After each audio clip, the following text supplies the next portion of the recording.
if you're thinking about putting in a pond, is looking for the right site. So you really need to, these plants need full sun. So you want to take into account where you're going to put your pond. And not only that, a lot of people think about it in the spring when the leaves haven't leafed out on their trees.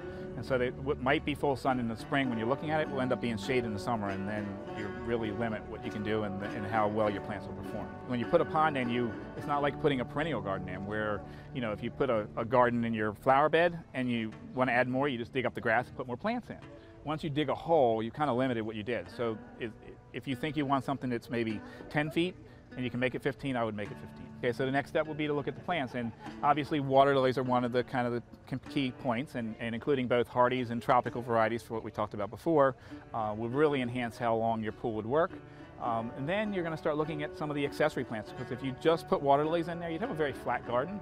So you want to start thinking about how to use vertical accents and different bold textured plants to help highlight the pool as well.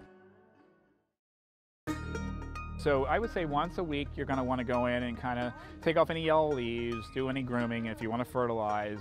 But you might find yourself in there more often than that because it is such an enjoyable place to be. You may want to add fish with just one word of caution.